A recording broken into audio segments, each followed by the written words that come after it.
Poštovani gledatelji, dobar vam večer. Naš večerašnji povod je EU projekt New Map, nova metodologija i plan zapošljavanja za grad Vukovar. Naši današnji gosti, naravno sukladno tome projektu, su njegovi nositelji i partneri. S nama je gospođa Jasna Kolar, pročelnica Hrvatskog zavoda za zapošljavanje, područne službe Vukovar i predsjednica Upravnog odbora lokalnog partnerstva za zapošljavanje Vukovarsko-srijemske županije, ujedno predstavnica nositelja projekta. Dobar vam večer. Dobro večer svim gledateljima Osječke televizije. S nama je gospodin Dragan Njegić, pročelnik Ureda za gospodarstvo, EU projekte i međunarodnu suradnju grada Vukovara, je predstavnik partnera u projektu. Dobar vam večer. I gospodin Zvonimir Čordašić, direktor Agencije za razvoj Vukovarsko-srijemske županije HRAST, predstavnik također partnera. Dobra večer. Dobro večer. Evo, gospođo Kolar, za početak, recite nam nešto više o samome projektu i njegovom značaju za Vukovarsko-srijemsku županiju.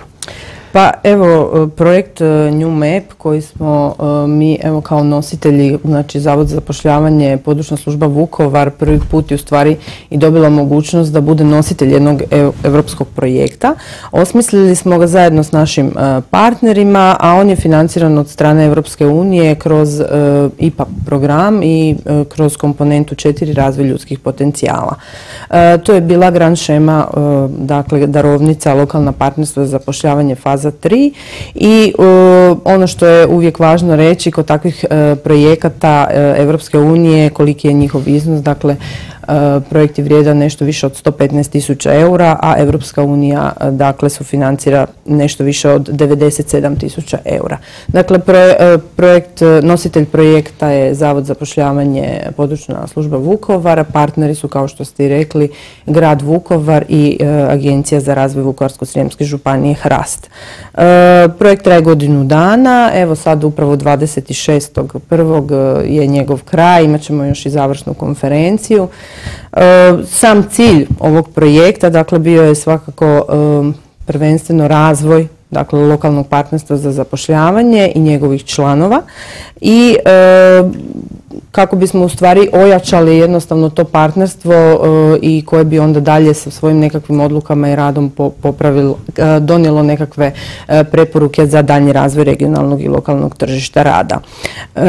Ovaj projekt je, onako ukratko, se može podijeliti u nekakva dva dijela. Dakle, prvi dio bi se upravo odnosio na to nekakav segment koji se odnosio na podizanje kompetencije članova lokalnog partnerstva, a drugi dio se odnosio na izradu modela za izradu plana zapošljavanja za područje grada Vukovara. Evo, gospodine Čordašiću, s obzirom da se projekt provodi u okviru grand sheme lokalna partnerstva za zapošljavanje, faza 3, ako nam možete pojasniti što su to ta lokalna partnerstva, kako je nastalo partnerstvo u samoj Vukovarsko-srijemskoj županiji, koja je njihova uloga?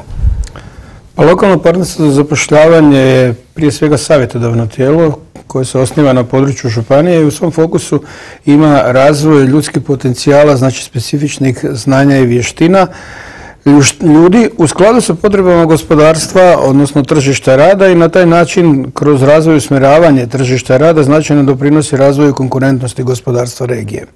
To je izuzetno značajno za ukupnost i regionalni razvoj. Znači, lokalno partnerstvo za zapošljavanje ne može donositi nikakve obvezujuće odluke, ono je u stvari savjetodavno tijelo za ostale dionike na tržištu rada, ali svojim prijedlozima, projektima, programima, ukoliko ih prihvate naravno službena tijela lokalne i regionalne samouprave, može značajno utjecati na u ovom trenutku za našu županiju najvažniju komponentu razvoja, odnosno konkurentnost, a time značajno je poboljšati položaj raznih ciljnih skupina na tržištu rada.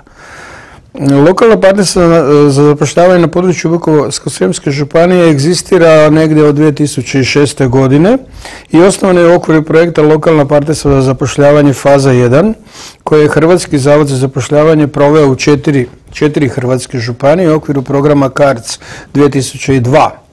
na kojima sam radio ja kao lokalni ekspert.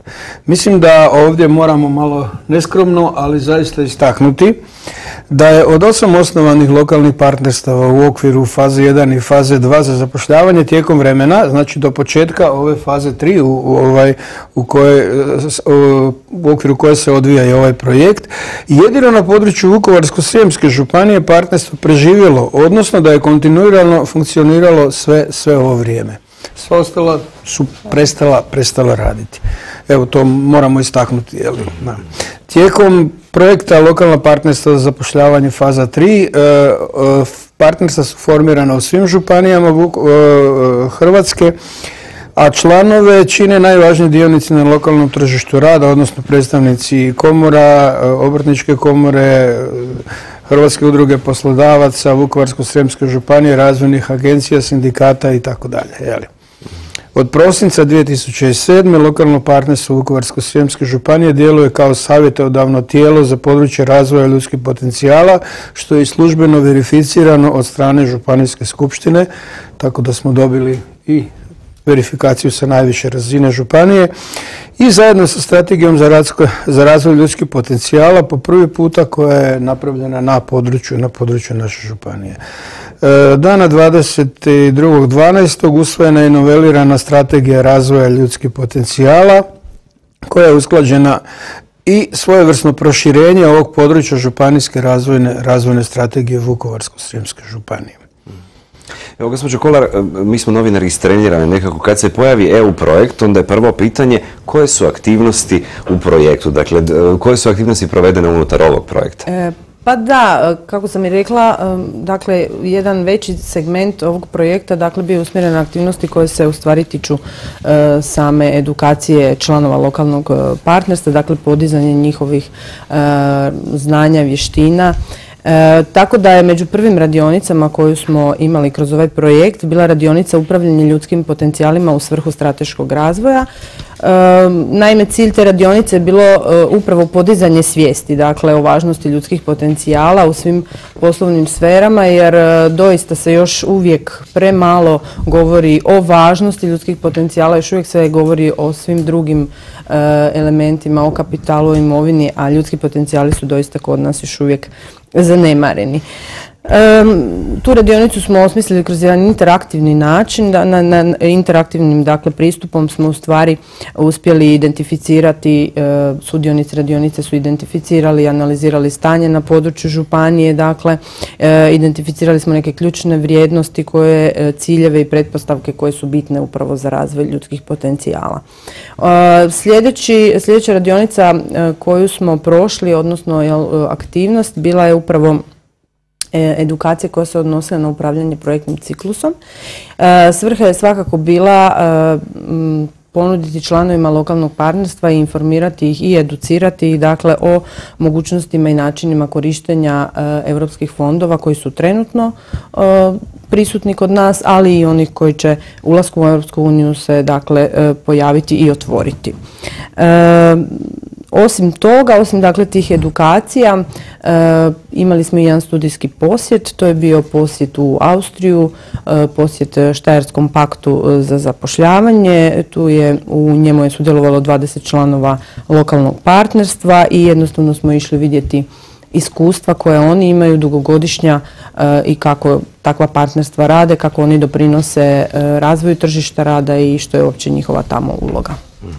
Ti primjeri dobre prakse znaju biti jako važni. Evo, gospodine Njegiću, vi ste također bili, dakle, u Štajerskoj sa ovom delegacijom. Koliko je vama kao članu lokalnog partnerstva za zapošljavanje i partneru u projektu koristio studijski posjet Štajerskom paktu za zapošljavanje u Grazu? Ovaj posjet je mnogo koristio svim članovima lokalnog partnerstva, budući da smo tamo došli u Štajersku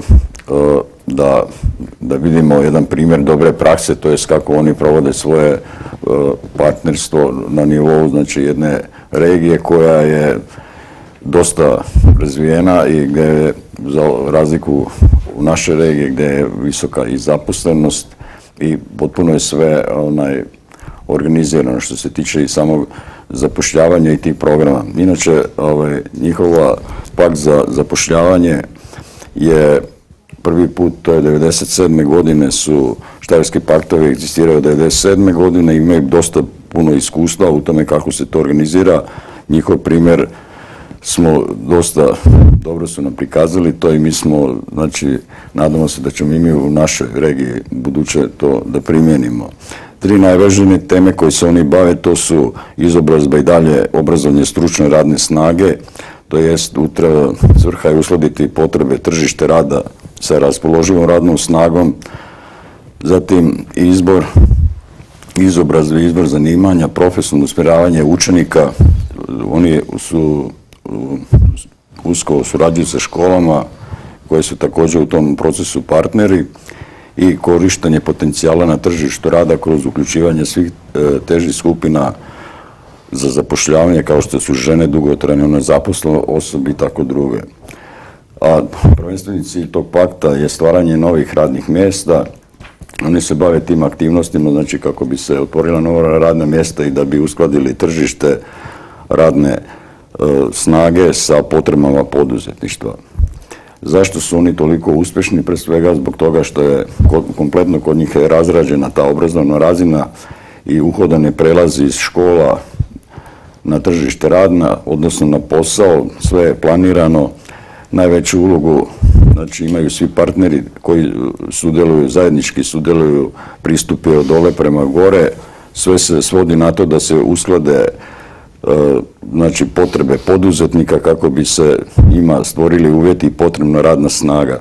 Zbog toga oni veliki uspjeh su s tim postigli, sve je planirano. Inače, u daljnjoj fazi oni su došli do toga da su došlo i do specijalizacije, znači već su došli da specijaliziraju potrebe za tržišta, to jest imaju u istočnom dijelu Štajerske škole se specijaliziraju za, znači škole obrazuju kadrove za obnovljive izvore energije, dok u drugom dijelu, zapadnom dijelu te Štajerske znači za druge škole obrazuju kadrove za turizam iz područja metala. Nadamo se da ćemo i mi, znači gledajući na njihov primjer, da primijenimo to u našoj regiji, da ćemo u budućnosti isto tako da razvijemo te kadrove i usklađujemo sa potrebom vaše regije. Dakle, drugi dio projekta koji slijedi je pilot projekt za izradu plana zapošljavanja. Evo nekoliko riječi možda o tome, otkud uopće ideja za ovakav pilot projekt? Pa da, evo, ideja se u stvari izrodila nekako kroz sam rad lokalnog partnerstva. Gledatelji vjerojatno znaju da Zavod za zapošljavanje radi različite analize vezano uz stanje nezaposlenosti, dakle svaki zavod na svom određenom području, a tako i na nacionalnoj razini. Međutim, mi smo prepoznali da u stvari mi kao institucija ne možemo sami dobro predvidjeti neke stvari i mislimo koje će se događati na tržištu rada i smatrali smo u stvari da je tu puno više čimbenika i dakle treba biti puno više uključeno dionika koji bi svojim informacijama, tako reći, poduprli cjelokupan taj nekakav scenarij što će se u budućnosti događati. Partnerstvo za zapošljavanje je idealno, u stvari idealno mjesto gdje se onda okupljaju dionici, svi koji su važni na tržištu rada i evo na taj način praktički smo došli na ideju da bismo izradili jedan takav plan kao pilot projekt, dakle za područje grada Vukovara. Kako je to u stvari za potrebe predviđanja što će se dogoditi na tržištu, potreban znanstveni pristup. Angažirali smo kroz projekt, dakle bila su osigurana sredstva, Institut za međunarodne odnose iz Zagreba i u suradnji oni su izradili model na temelju kojega će se u budućnosti vršiti i sada na temelju kojega se izradio taj plan, a u budućnosti će se vršiti planiranje. Te uz naše onda kroz radionice mi smo davali naše sugestije jer osim neke stvari jednostavno nisu statistički potkrepljene i treba ih temeljem onog iskustva koje mi imamo svako iz svog područja također uključiti. Plan bi sam trebao biti u stvari na korist svim dionicima, dakle i cjelokupnom partnerstvu, ne samo partnerstvu, nego i jedinicama lokalne samouprave, dakle regionalnoj samoupravi i svima, obrazovnom sustavu, svima onima kojima je potrebno, dakle, kojima su potrebne nekakve smjernice za buduća predviđanja. Sam plan, mislim da je inovacija definitivno na području naše županije, a mislim da i u Hrvatskoj i mislim da je to jedinstven dokument, da trenutno ne postoji postoji niti jedan takav u našoj državi. Ono što nama u stvari predstoji vezano uz navedeni plan je da temeljem modela koji je izrađen predstoji nam veliki silan trud i rad da, tako reći, punimo taj model, dakle podacima koji su nam dostupni i kako bismo što bolje mogli predvidjeti nekakve situacije u budućnosti i naravno ukoliko se pokaže da uz određene korekcije, možda eventualne koje će biti potrebne i slično, sam plan bi trebao se pokazati kao doista vrijedan alat za planiranje u budućnosti i on se može, dakle, budući da je sama riječ kaže pilot projekt za grad Vukovar, dakle, on se može primijeniti onda na bilo kojoj lokalnoj i regionalnoj samoupravi. Plan je izrađen, dakle, za grad Vukovar i za područje Vukovarsko-srijemske županije, jer se u samom projektu pokazalo u stvari da je grad Vukovar vrlo teritorijalno malo ograničeno područje pod velikim utjecajem, dakle, regije, tako da evo tu smo malo onda korigirale i same podatke i sve, ali to doista ne umanjuje njegovu važnost. Tko je sve sudjelovao u izradi toga plana? Pa, kao i obično u lokalnom partnerstvu, to je timski rad. Znači, u lokalno partnerstvo i u sve aktivnosti lokalnog partnerstva moraju biti uključeni svi dionici koji su bitni na tržištu rada, odnosno u razvoju ljudskih potencijala i evo ga, znači od jednog drugog zavoda za zapošljavanje, Hrvatske gospodarske komore, Agencije za razvoj grada Vukovara, sindikata, svi su sudjelovali. Međutim, zbog efikasnosti samoga rada nismo baš mogli cijelo vrijeme sakupljati sve članove partnerstva, pa smo napravili ipak jednu užu stručnu skupinu, jedan stručni tim koji je onda radio na razvoju. Evo, možete li nam vi, gospođo Kolar, izdvojiti neke značajnije elemente